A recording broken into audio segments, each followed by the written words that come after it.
kei te tuakeo i te mihi kia tātou. Nā reira tēnā koutou, tēnā tātou katoa.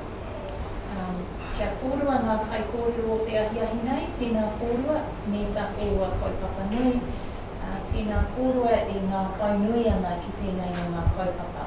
Nā reira, tēnā kōrua, tēnā kōrua, tēnā kōrua. Ko te rā kia tātou, kia ora tātou. Welcome everybody. It's neat to see you come along and out of the rain out there and take maru under our whare here of Te Puna Wānanga. So welcome for those of you who are visiting Te Puna Wānanga for the first time. Welcome, nau mai haramai. My name's Mira Lee Pirihira. I'm the Director of Research and Postgraduate Studies here in Te Puna Wānanga and a range of other things, but I'm standing here today to introduce this session that we're really pleased to be hosting as Director of Postgrad and Research. So welcome.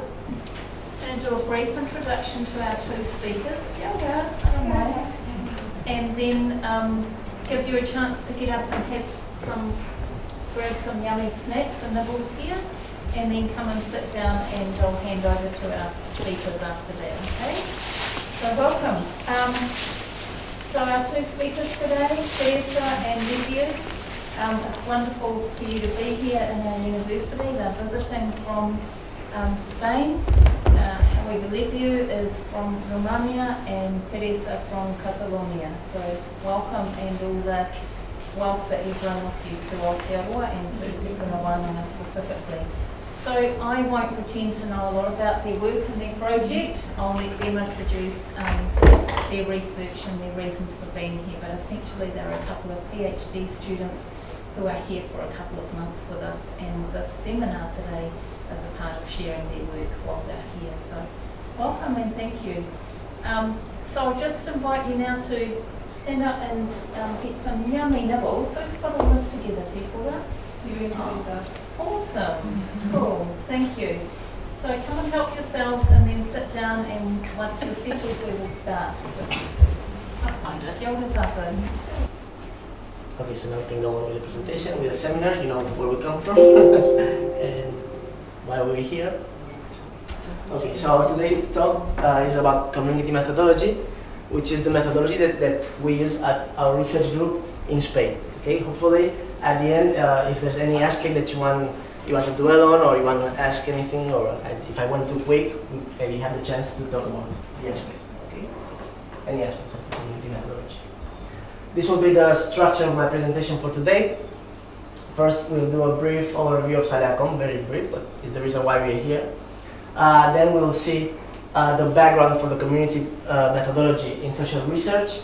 Then we'll go to see what communicative methodology is, and we will give an example of a research project in which we used communicative methodology, and at the end we'll have some concluding remarks.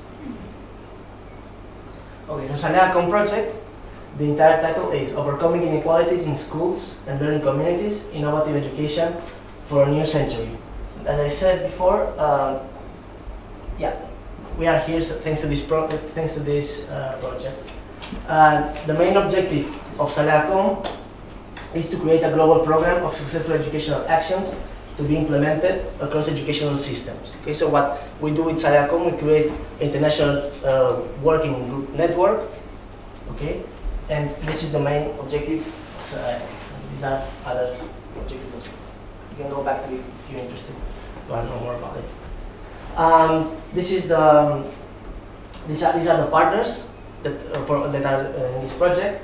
So this is an European funded project. It's from the 7th Framework Program, and the 7th Framework Program had 4 pillars. One of these pillars was people and Marie Curie Actions, which is the scheme that where SALEACOM is funded.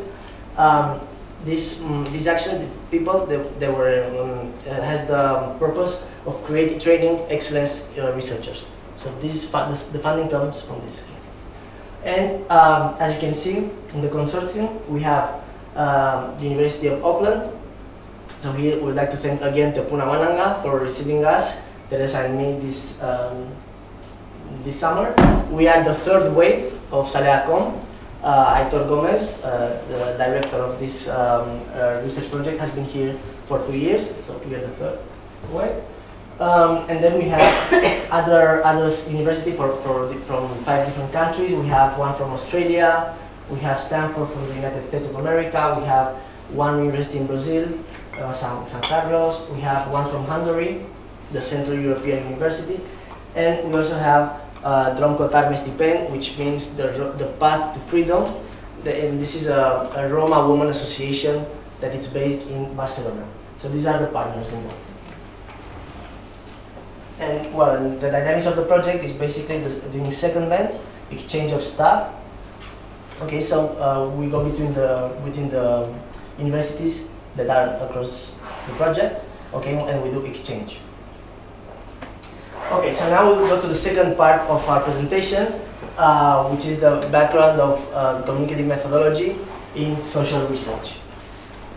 So, what we have seen is that many times when the research was on, what happened on a particular group or community, what happened is that this research extended or reproduced social prejudices, disguising sometimes racism as scientific concepts. Okay, and here we have an example of a Roma scholar, Ian Hancock, talking about the specific case of Roma, and he said that when researchers studied on Roma community, he says frequently they promote the idea that the Roma must be kept in a time capsule if we are to remain as real gypsies, that is illiterate, nomadic, and primitive, the way Himmler, the Nazi, wanted us.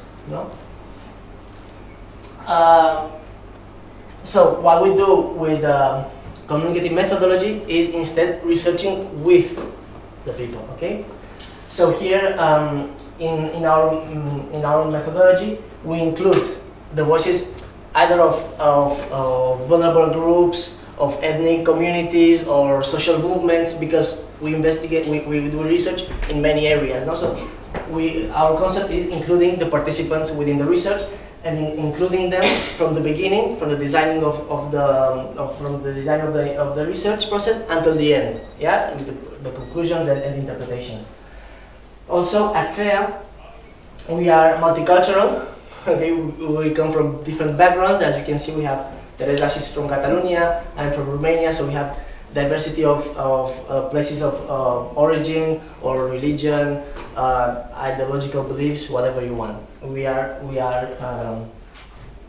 diverse. Okay, so these are some of the authors and ideas which are the base of our methodology. Okay, our communicative methodology. So we have, for example, Fletcher's concept of dialogic societies. We have the idea of Garfinkel, when he says that people are not cultural idiots, or the demonopolization of expert knowledge of Beck. And it also draws from Freire, from the potential of transformation that education has, or Habermas, where he talks about validity claims and power claims, and the two systems, the system and the life work. Yeah, we'll see about that. It's translated in our theory. And also the universality of language and action of Chomsky. Okay, these are some of the ideas. Okay, so now we're going to see what is communicative methodology. Okay, although you might guess from what I've said so far.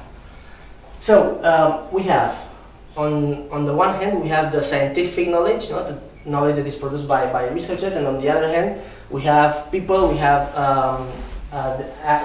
people's actions and experiences. So how do we do to get these two systems, this knowledge from the two systems together? Well, what we do in our communicative methodology is involving end users and stakeholders from the design of the research to the interpretation of the results. Okay, and how can we do that? How is it possible to do that? We do it by creating an egalitarian dialogue between researchers and participants, a dialogue which is based on validity claims and arguments, okay, and not of the power and the status of the person who expresses that idea, okay, or argument. Yeah. Okay. So how does communicative methodology work? Well, we have 7 basic principles in the communicative methodology. One is the universality of language and action. The second one is it sees people as transformative social agents. It uses communicative rationality and common sense. It stands for the disappearance of the premise of an interpretative hierarchy. It promotes an equal epistemological level and a dialogic knowledge. Okay? And in order to guarantee these principles in our research, to make it in a communicative methodology way, what we can do is set up these committees. The advisory committee, which is mainly composed by the participants in the research. So for example, if we do research with Roma, we'll have key reference from the Roma community. Just an example.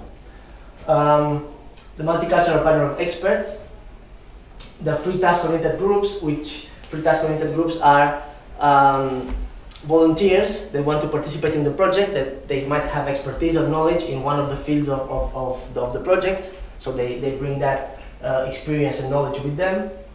And the working groups, which are are composed mainly by researchers and practitioners. Okay, so we have feedbacks from the two worlds. Okay, and by creating this advisory committee and multicultural panel of experts, what we do is avoid many of the stereotypes or prejudices that might exist within one community, not by including these people in these committees. And also what it does is to facilitate the continuous dialogue between the researchers and the participants throughout all the project, to keep the project going. Okay, so these are how do we do our research? Here we have the techniques of data collection that we use in the communicative methodology. Okay, so we have communicative daily life stories, we have communicative focus groups, and we have communicative observation. All these data collection techniques, they have in common that they are done by using egalitarian dialogue, and also the interpretation and the creation of knowledge is done jointly between the participants and the researchers. Okay, so now we're going to go through the three techniques, and we'll have some examples, okay, to make it more clear. Okay, so we have the communicative daily life stories. With this technique, the participant what does is to reflect upon a practice that is related to one specific aspect of her or his life, okay, or a particular event.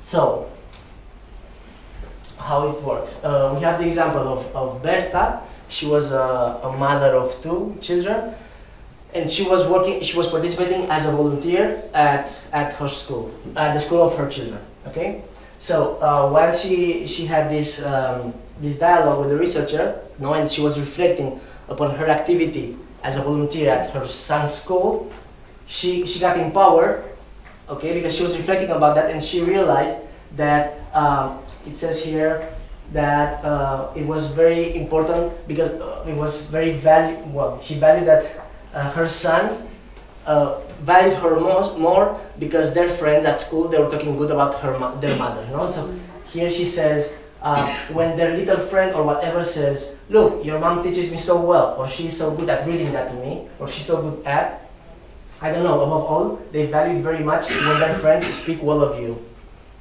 which does not happen with everyone, Because this is a specific type of school. This is a learning community, okay, and here we have the community in schools, and they participate as volunteers. Parents can also be involved. So this was the case of this woman. She was a volunteer at her son's school. Yeah, you more or less, you follow? Mm-hmm. Okay. Okay, the next technique is the communicative focus group, and this what is specific to this technique is that the groups are natural groups. That means that they know each other previously, and maybe they do activities together in their daily life, and this group is done in a context that is familiar for the participants. Okay. And here we also have an example in another research that we've done at CREA, where a group of fathers, well, they are debating on how to increase the participation of fathers in schools. Okay, so from this group, the researchers were able to extract some elements that could increase the participation of fathers. No? One thing they say is to do them later in the evening, because if they do it in the morning or at 5 o'clock, well, only some women could go, and not all of them, and they couldn't participate because they have to work, so they weren't available to participate. No? This is one example. And then we have the community observation, and the community observation is different from the normal observation that we are used to, because in this communicative technique, we have the participant who engages in the action, okay, engages and can make questions to the person who's participating in order to assure that she understands, he or she, the researcher, understands correctly the meaning of the action, or what we said earlier, they co-produce knowledge. Okay, and here we have an example of one of the research that we had at CREA on how to improve the labor situation of Romani women in Spain. Okay, and we had the researchers doing community observations in the street markets where these women were selling. Okay, so as we said, as I said before, they engage in the situation, observe interactions, and when necessary, they ask questions to the women who are selling and the relatives involved to better understand the ongoing interactions with customers. Okay. So once we gather all this data, okay, what do we do with it? How do we analyze it? Here we have an example of a grid of analysis, of communicative analysis of the data that we've gathered with using these techniques. Okay, so what we see here is that there are two dimensions, the exclusionary and the transformative, that are transversal to all the categories used in the analysis, in the project. No? And the exclusionary dimensions are typically the obstacles, no? The difficulties that the participants have in their lives or in their activities. So this is what you'd normally have in normal research, no? Identifying the obstacles. Instead, the transformative dimension is something that is brought by the communicative methodology, which is to identify how to overcome these obstacles, okay, and how to transform the situation in a positive way. So, as you can see here, this was from an example from an educational research project. So they had identified some categories of analysis, and you see for each category, you have housing, health, employment, social political participation. For each category, you'll have a number. So, for example, in housing, if in the data collected, you'd have an obstacle, you'd put the code 1, no? And if it would be a transformative, you'd put 2.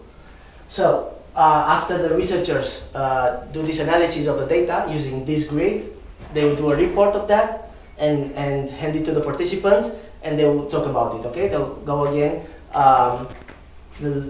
showing that the knowledge or the interpretation of the results was correct, okay? And that will be another, they'll do a focus group, whatever, with the participants, no? And they will debate about this. Okay, so the next part of the presentation, we'll go to the social impact, and with the example of Workalo, a project that we had at CREA, and we see that social impact, that this project we presented under the social impact because as we've seen before, by using the community methodology, we assure the social impact because we work with the groups or the participants from the beginning to the end. So they're really involved in research, and that makes possible the transformation of the situation that they were into in the beginning, or the improvement of their conditions. So that's why we say that community methodology has social impact. It's a methodology that has social impact. But before going a little further to talk about social impact, we had in Europe and United States and other parts of the world that have large funding programs. No, there was a claim made by these institutions that the research has to be useful and has to serve to the society and improve what it was studying. No, we chose this quote as an example.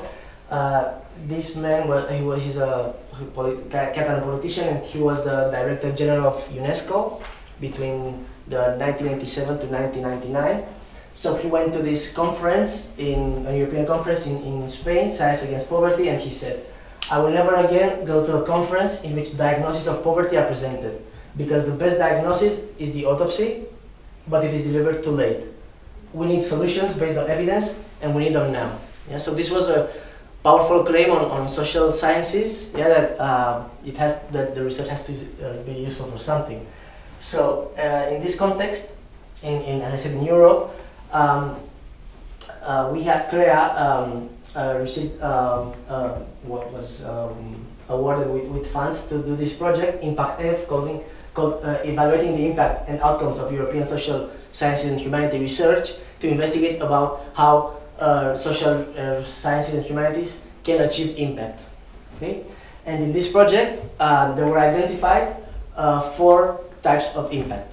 Yeah? And we'll see each of the 4 with an example from the WorkColor project as I mentioned before.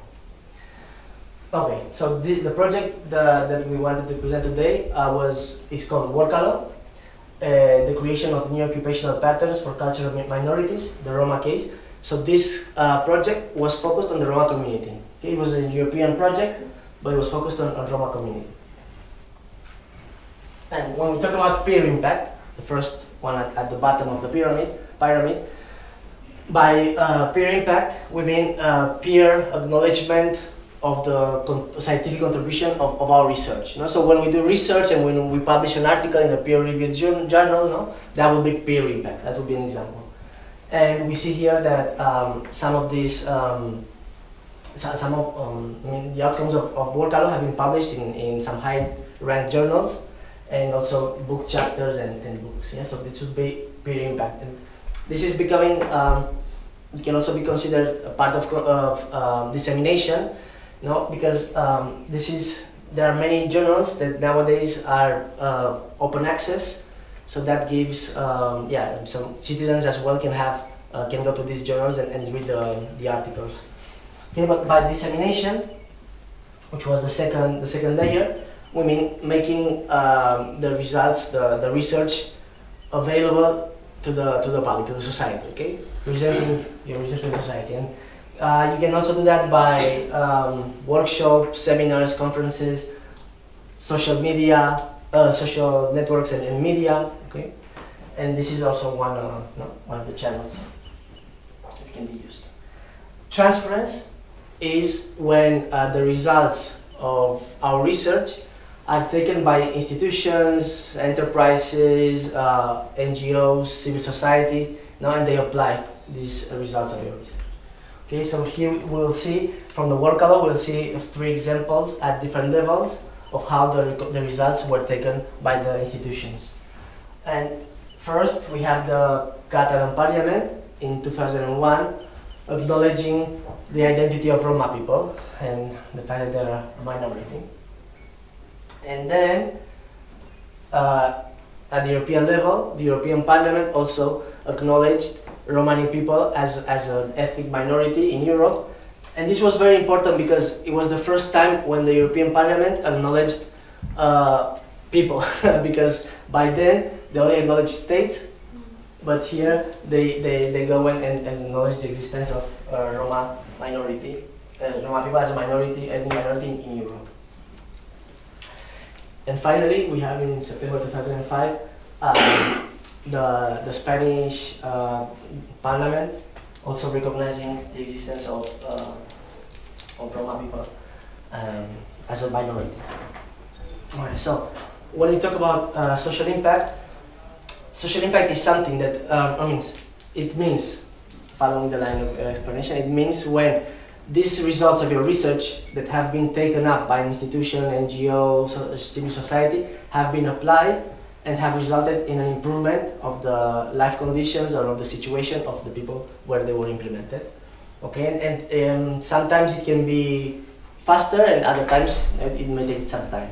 Okay, and in the case of Wānanga, we wanted to talk about the strategy that the Catalan government began after the Wānanga project and recommendation, and this strategy was an integrated plan, okay, with finance in different areas, not to protect this Roma people, which they previously acknowledged as a community, no, in Spain, in Catalonia, in this case.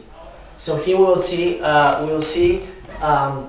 some of the social impact that it was achieved by Wānanga through this complete actuation, and we'll see it through some testimonies from 3 participants in this integrated plan. Okay. Oh, this we have.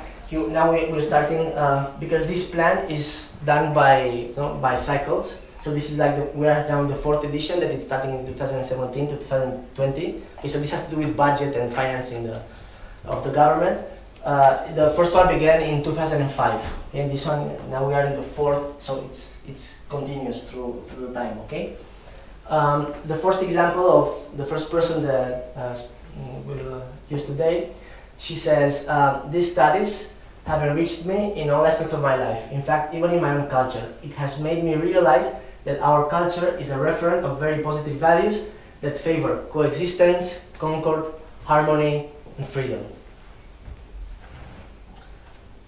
The second example is about a man who was participating in this plan, had specific actuations in education, and one of these activity was to train a young Roma to go to the university. Okay, so he was preparing, he was participating in this program to train for the university, and he said, and he was working at the same time, he was working in a market, selling in a market. And he said, I set up a kind of library then in the van with the notes, the books. The people in the market passed by and told me, but what do you do there with the books?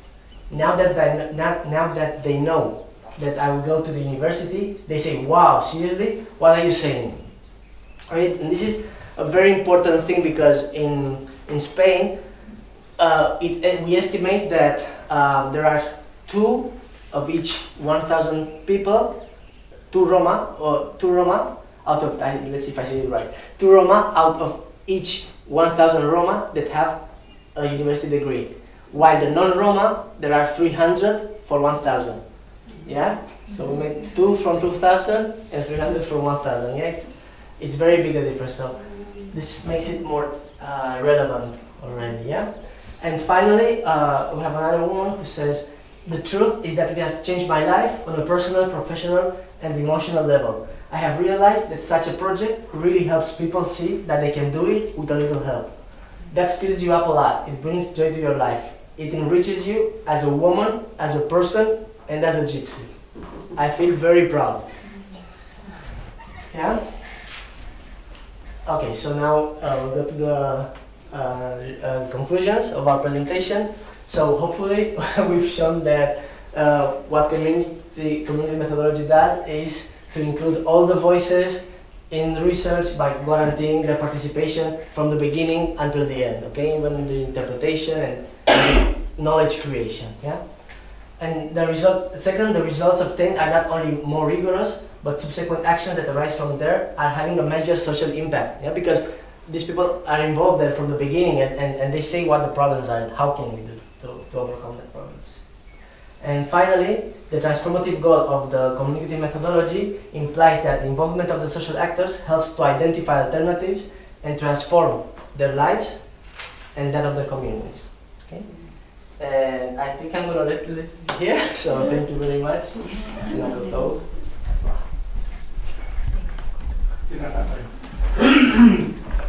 Ko tai mai me ki te rō kapa nei ki te tautoko ki tēnei o tātou. Ara ka hui mātou ka mai ki te papatiri I ngā mahi kua makua mai I o tātou mātua tīpuna. Pea nora, tara mai. Kapas, tara mai. Nā mai rā.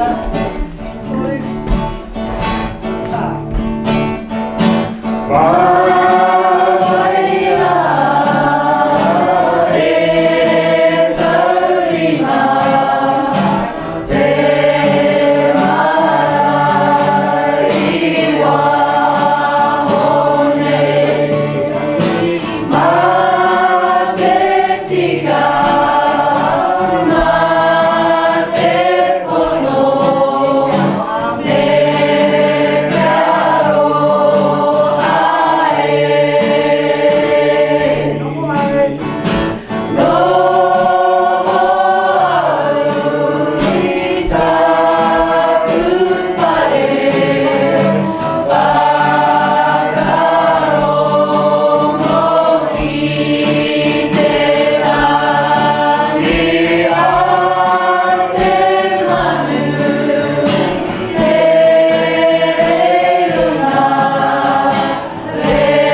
Where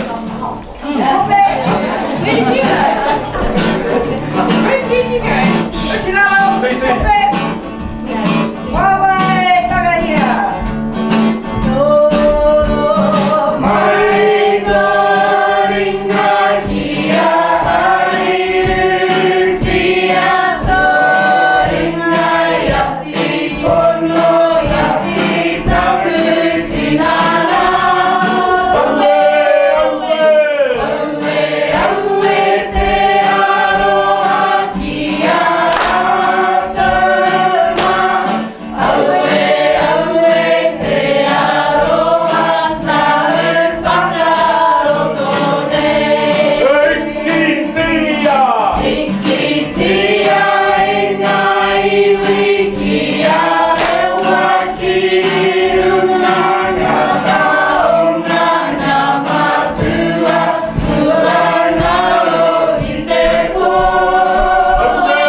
Just from a couple of just something it's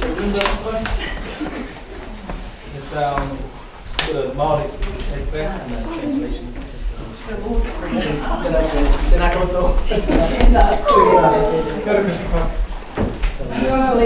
you so much. Well, kia ora everyone.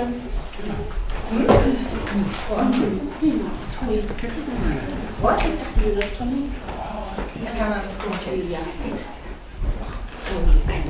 He said invite them to eat with us. All of you who came late, no food. Okay, kia ora everyone. Nina, who introduced Liviu and Teresa today, has had to leave because she is a mother and so she's run off to get her daughter from down at the sea where she's paddling on a canoe, and so she has to pick her up before she gets too cold. And this is the life of many of us. But thank you to the Kapahaka group who have been getting together every Monday for how long now? Oh, a little while. And so this is like a real time opportunity to perform? Before it was just an idea and you've seen it maybe elsewhere on the marae or at other presentations. And then, like all good Māoris, Vicky tricks you and says, guess what we're doing today? No, come with me. And now you're here. I'm just going to thank Liviu for giving the presentation, but also to Teresa because they've both worked quite hard on this. And from the Kapahaka, I know that you were getting ready, but you came in time to hear some. Usually we would do some questions now, but I thought given that kai is screaming out to be eaten, I might invite all of us just to break now, come and have some food. There's tea and coffee over in the kitchen, and if you have questions for Liviu or Teresa, you can ask them for it. So thank you all for coming, and kia ora.